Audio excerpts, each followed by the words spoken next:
আজকে স্বাধীনতার ৫৪ বছর পর আবারও আমাদেরকে শহীদ বুদ্ধিজীবী দিবস পালন করতে হচ্ছে, যে দিবসে বাংলাদেশের মেধাবী শিক্ষক,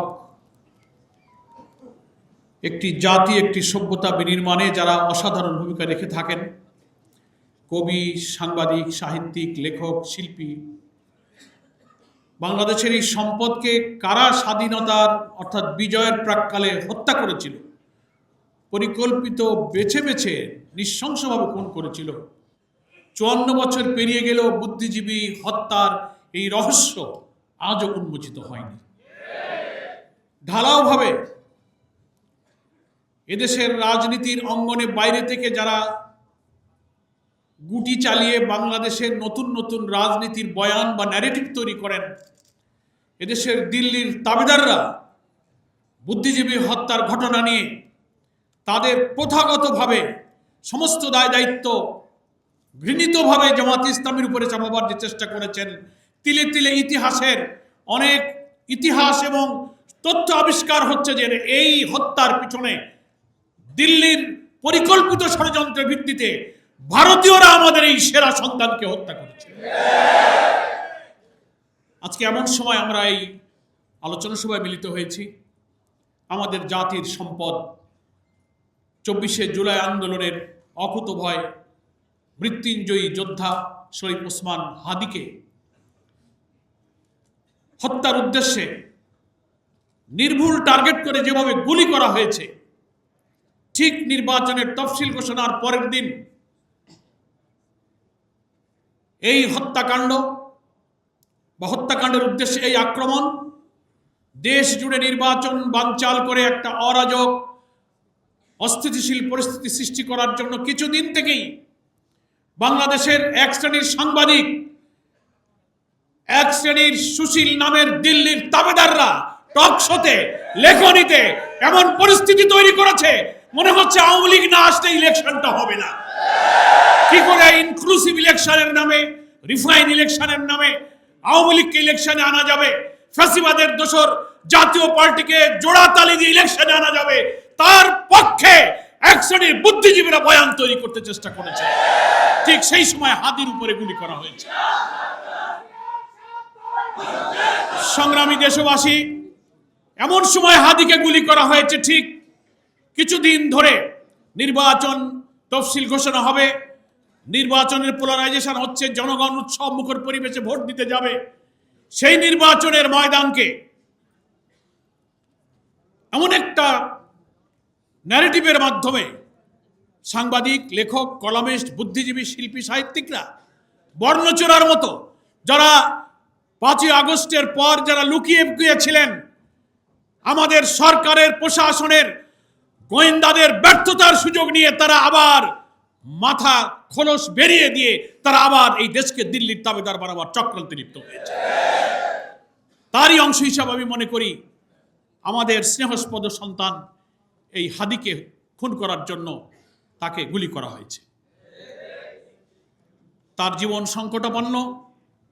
আমরা জানতে পেরেছি তাকে চিকিৎসার জন্য আজকেই হয়তো বাইরে পাঠাবার চেষ্টা করা হচ্ছে। সারা দেশ, সারা দুনিয়া এই জুলাই বিপ্লবের যারা অংশীদার, ফ্যাসিবাদ বিরোধী আন্দোলনে যারা অসাধারণ ভূমিকা রেখেছিলেন, তারা সকলেই প্রাণ খুলে হাদির সুস্থতার জন্য, আরোগ্যের জন্য মহান আল্লাহর কাছে তারা চোখের পানি ফেলছেন, দোয়া করছেন।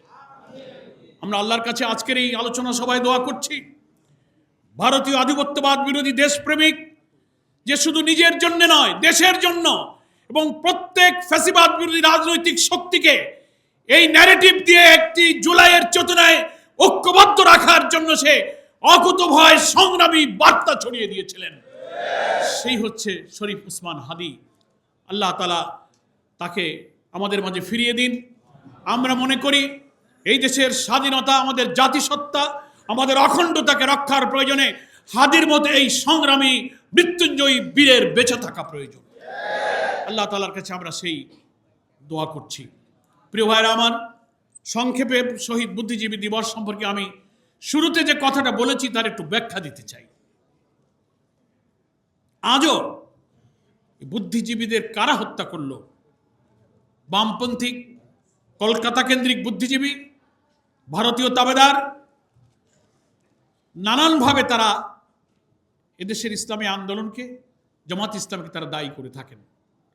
কিন্তু ইতিহাসের এখন বহু তথ্য, বহু সত্য বেরিয়ে এসেছে।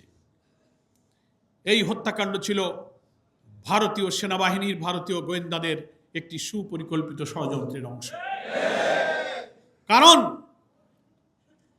16ই ডিসেম্বর বিজয়ের প্রাক্কালে এই হত্যাকাণ্ডটা হলো। কারা ঘটালো?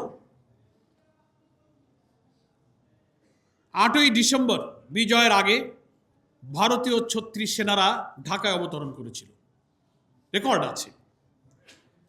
এবং অলরেডি তখন রাজধানী ঢাকা সহ তদানীন্তন পূর্ব পাকিস্তান তখন ভারতীয় সেনাদের নিয়ন্ত্রণে।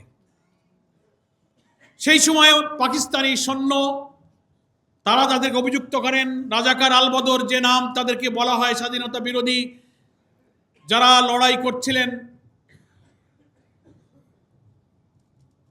ওই বিজয়ের প্রাক্কালে ভারতীয় সৈন্য যখন রাজধানী সহ গোটা পূর্ব পাকিস্তানকে নিয়ন্ত্রণে নিয়ে নিল, তখন তারা তো নিজেদের আত্মসমর্পণ, নিজেদের প্রাণ বাঁচানো, পালিয়ে যাওয়ার চেষ্টায় তারা ব্যস্ত ছিলেন।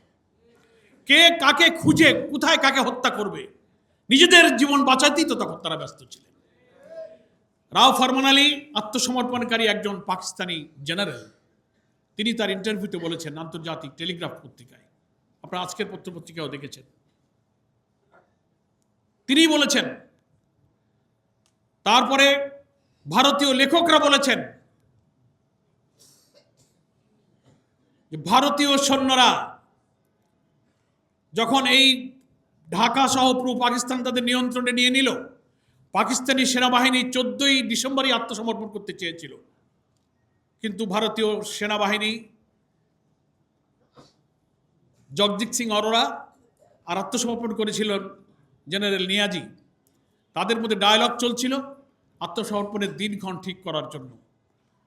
ভারতীয় সেনাপ্রধানদের সেনাবাহিনীর ইচ্ছায় আরও 2 দিন 14 থেকে 16 আত্মসমর্পণের দিনকে শিফট করে 16 তারিখে আত্মসমর্পণের দিন ধার্য করা হয়। এবং 14ই ডিসেম্বরে খুঁজে খুঁজে বিশ্ববিদ্যালয়ের শিক্ষক, প্রথিতযশা সাংবাদিক, শিল্পী, লেখক, শিক্ষকদেরকে বেছে বেছে, যারা বেঁচে থাকলে এই বাংলাদেশকে গড়ে তোলার জন্য, সদ্য স্বাধীন বাংলাদেশে অসাধারণ মেধায়, চরিত্র, মনন দিয়ে তারা ভূমিকা রাখতে পারত, তাদেরকে তারা বেছে বেছে হত্যা করেছিল। প্রশ্ন আসে, কেন তারা হত্যা করলো? একটি জাতির বিজয়ের পর ধ্বংসপ্রাপ্ত যুদ্ধোত্তর বাংলাদেশকে গড়ার জন্য যে মেধার প্রয়োজন, যে চিন্তার প্রয়োজন, যে ক্রিয়েটিভিটির প্রয়োজন, যে ইনোভেশনের প্রয়োজন, এই জাতির শ্রেষ্ঠ সন্তান বুদ্ধিজীবীদের কাছেই তা ছিল। ভারত মনে করেছিল স্বাধীনতা যুদ্ধে যেমন ভারত এই দেশকে ভালোবেসে দেশের কল্যাণে, জনগণের কল্যাণে আমাদের দেশকে তারা স্বাধীনতা যুদ্ধে সাহায্য করেনি, তারা সাহায্য করেছিল পাকিস্তানি সৈন্যের কাছে। 1965 সালে তারা যে নির্মমভাবে পরাজয় বরণ করেছিল, তদানীন্তন পূর্ব পাকিস্তানি শাসকদের অত্যাচার, শোষণ, বঞ্চনার সুযোগে এই দেশে যে ক্ষোভ, যে আউটবাস্ট, যে গণবিস্ফোরণ তৈরি হয়েছিল, সেই সুযোগকে কাজে লাগিয়ে তদানীন্তন ভারতীয় বাহিনী 65 সালে পাকিস্তানের পরাজয়ের প্রতিশোধ নেওয়ার জন্য তারা এই স্বাধীনতা যুদ্ধে এগিয়ে এসেছিল। এবং তারা মনে করেছিল দেশ যদি স্বাধীন হয়েও যায়, তাহলে এই বাংলাদেশ যেন চিরদিন আমাদের অনুগত এবং আধিপত্যে তারা থাকে। নামে একটা দেশ হবে বাংলাদেশ, চারিদিকের সীমানা হবে 47-এর সেই সীমানা, আমাদের লাল সবুজ পতাকা, আমাদের জাতীয় সঙ্গীত। দেখতে মনে হবে দেশটা স্বাধীন, কিন্তু তার অর্থনীতি, তার রাজনীতি, তার কূটনীতি, তার বৈদেশিক নীতি, তার ফরেন পলিসি সবকিছুই দিল্লি থেকে কন্ট্রোল করা হবে। আগের যুগে সাম্রাজ্যবাদী, আধিপত্যবাদীদের একটা চরিত্র ছিল, সৈন্য সামন্ত, লর্ড বহর নিয়ে যুদ্ধ করে করে তারা ভূখণ্ড দখল করত। আধুনিক যুগে এই আধিপত্যবাদ এবং সাম্রাজ্যবাদীর সংজ্ঞা এবং ব্যাখ্যা কিন্তু পরিবর্তন হয়ে গেছে। তারা দেশ আর ভূখণ্ড দখল করবে না, ভূখণ্ড আপনার হাতে থাকবে, কিন্তু আপনার অর্থনীতি, শাসন, রাজনীতি সবকিছু আধিপত্য শক্তি ওখানে বসে নিয়ন্ত্রণ করবে। এদেশের পলিটিক্সে কারা ক্ষমতায় যাবে, কারা ক্ষমতায় নামবে, অর্থনীতিতে কি হবে, রাজনীতি কি হবে, ফরেন পলিসি কি হবে, ওরা ঠিক করে দেবে। এটা হচ্ছে সাম্রাজ্যবাদের আধুনিক রূপ। সেইভাবেই তারা চেয়েছিল দেশটা নামে স্বাধীন হোক, কিন্তু সভ্যতায়, চিন্তায়, মেধায়, মননে তারা স্বাধীন থাকবে না। তারা আমার ভারতীয় দিল্লির আধিপত্যবাদের সেবাদাস হয়ে চিরদিন তারা বেঁচে থাকবে। সেই জন্য এই দেশের শ্রেষ্ঠ সন্তানদেরকে তারা হত্যা করেছে। আর কথাটা কি আমি বুঝাতে পেরেছি আপনাদের? আমি আরো দৃঢ়তার সাথে চ্যালেঞ্জ করে বলতে চাই, এই সত্যের প্রমাণ পাওয়া যেত। 16ই ডিসেম্বর তো বিজয় হলো, জানুয়ারি মাসের 30 তারিখে, 72 সালের জানুয়ারি মাসের 30 তারিখে একজন বুদ্ধিজীবী শহীদুল্লাহ কায়সার, তার ভাই হচ্ছে জহির রায়হান, সে একজন শিল্পী ছিল, অভিনেতা ছিল, চিত্র নির্মাতা ছিল। তার বড় ভাই শহীদুল্লাহ কায়সারও কিন্তু নিখোঁজ হয়ে গিয়েছিল এবং শহীদ বুদ্ধিজীবীদের তালিকায় তিনিও ছিলেন। তিনি ফোন পেলেন, খবর পেলেন 30শে জানুয়ারি 72 সালে। তিনি ছুটে গেলেন। তার পরিবারের লোকেরাই বলছেন যে সে টেলিফোন পেয়ে ছুটে গেল মিরপুরে, শহীদুল্লাহ কায়সার কোথায় পাওয়া যায়, বুদ্ধিজীবীদের কোনো খবর পাওয়া যায় কিনা। এর আগে শহীদুল্লাহ কায়সার, জহির রায়হান 14ই ডিসেম্বরের বুদ্ধিজীবী কিভাবে হত্যা হলো তার তদন্ত, তার তথ্য উপাত্ত ছবি নিয়ে একটা ডকুমেন্টারি নির্মাণ করার জন্য তারা কাজে নেমেছিলেন। তাদের কাছে তথ্য উপাত্ত তদন্তের অনেক প্রতিবেদন তাদের হাতে ছিল।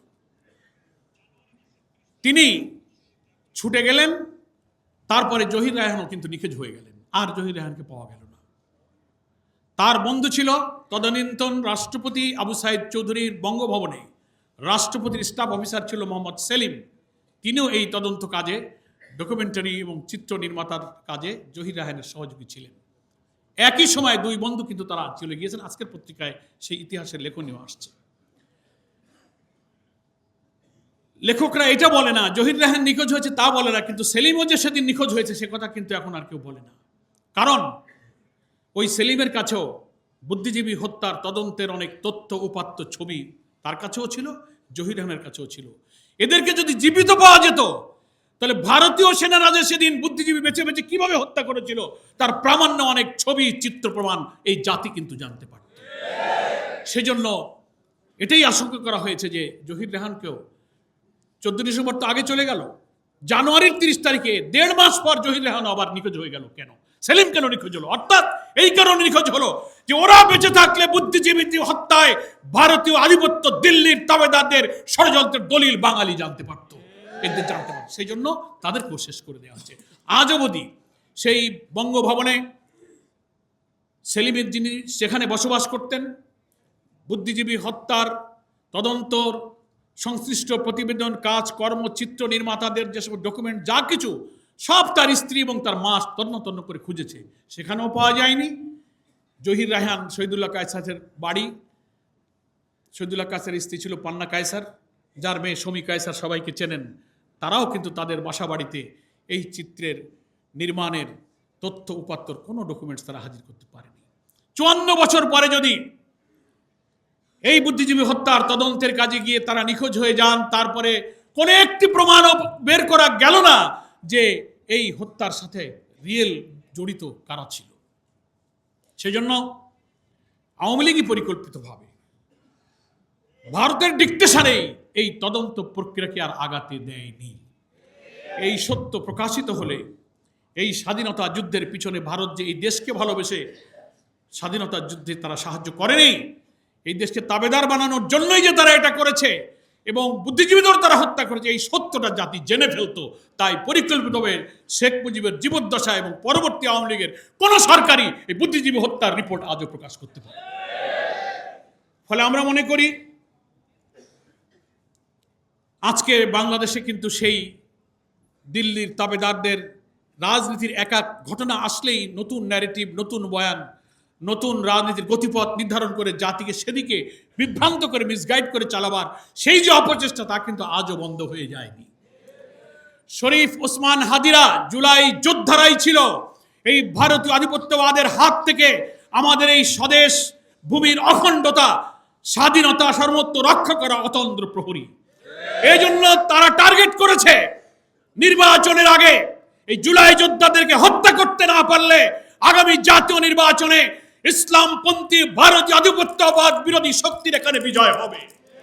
সেই বিজয়ের ঠেকাবার জন্য তারা আজকে এই সমস্ত জুলাই যোদ্ধা তরুণ সেনাপতিদেরকে তারা হত্যা করার টার্গেট করেছে। এরপরে এক একজন করে নাম শোনা যাচ্ছে, এরপরে টার্গেট অমুক, এরপরে টার্গেট অমুক। আমরা গতকালকে প্রধান উপদেষ্টার সাথে সাক্ষাৎ করে বলে এসেছি যে একটি দেশের ইন্টেলিজেন্স ফেলিওরের একটা মাত্রা থাকতে পারে। পিলখানা হত্যাকাণ্ডে প্রকৃত অপরাধীদের আপনি খুঁজে পেলেন না, শাপলা চত্বরের প্রকৃত হত্যাকারীদেরকে আপনি খুঁজে পেলেন না। এই সরকার যারা যখন ছিলেন তারা কেউই পান নাই। একটা হত্যাকাণ্ডের পরে প্রচুর তদন্ত, প্রচুর দৌড়াদৌড়ি, কিন্তু হত্যার আগে যে আলামত যখন পাওয়া যায়, ইনফরমেশন পাওয়া যায়, এই যে শরীফ ওসমান হাদি, তার উপরে গুলি করার একদিন আগে, 2 দিন আগের অনেকগুলো ভিডিও দেখেছেন না আপনারা? সে তার জীবনের উপরে হুমকি, নিরাপত্তাহীনতার কথা দিয়ে প্রকাশ্যে খোলামেলা কথা বলেছে যে আমাকে গুলি করা হতে পারে, আমি মরে যেতে পারি, মরে গেলে আমার কোনো দুঃখ নেই, কিন্তু সেই হত্যাকারীদের ধরে যেন বিচার করা হয়। শুনেছেন আপনারা এই ভিডিও? আমার বাচ্চাটাকে তোমরা একটু দেখে রেখো। একটা জুলাই যুদ্ধে যখন তার জীবনের উপরে এরকম হুমকি, এত নিরাপত্তাহীনতার তথ্য পেশ করতে পারে, যাকে সারা বাংলাদেশ চেনে, গোয়েন্দারা চেনে, সরকার চেনে, ইন্টেলিজেন্স চেনে, সেই লোকটা এই কথা বলার পর তার নিরাপত্তার জন্য সরকার কি ব্যবস্থা করেছিল? আমরা কালকে প্রধান উপদেষ্টাকে জিজ্ঞাসা করেছি যে আপনার অনেক সংস্থা আছে, অনেক এজেন্সি আছে, আপনি প্রশ্ন করেন, এই তথ্য প্রকাশ হওয়ার পরে এটা মিডিয়াতে এসেছে, সোশ্যাল মিডিয়াতে এসেছে, তার নিরাপত্তার জন্য সরকার একটা ব্যবস্থাও গ্রহণ করেনি। এবং প্রকৃত খুনিদের এখনো ধরা যাচ্ছে না, নানান গুঞ্জরণ, একবার এদিকে ব্লেম গেম দিয়ে এদিকে ওদিকে ঠেলে দেওয়া হচ্ছে। তার অর্থ হচ্ছে যে সমস্ত বুদ্ধিজীবী, সাহিত্যিক, সাংবাদিক, কবিরা সোশ্যাল মিডিয়া, বিভিন্ন কর্পোরেট হাউসে বসে, টেলিভিশনে, টক শোতে আগামী জাতীয় নির্বাচনের আগে বাংলাদেশের রাজনীতিকে আবার ভারতের কোর্টে ফেলে দিতে চান, এ সব কিছুই তাদের ষড়যন্ত্রের অংশ। আপনারা আর একটা সোশ্যাল মিডিয়াতে তথ্য দেখেছেন, সাংবাদিক জুলকারনাইন সাহেবের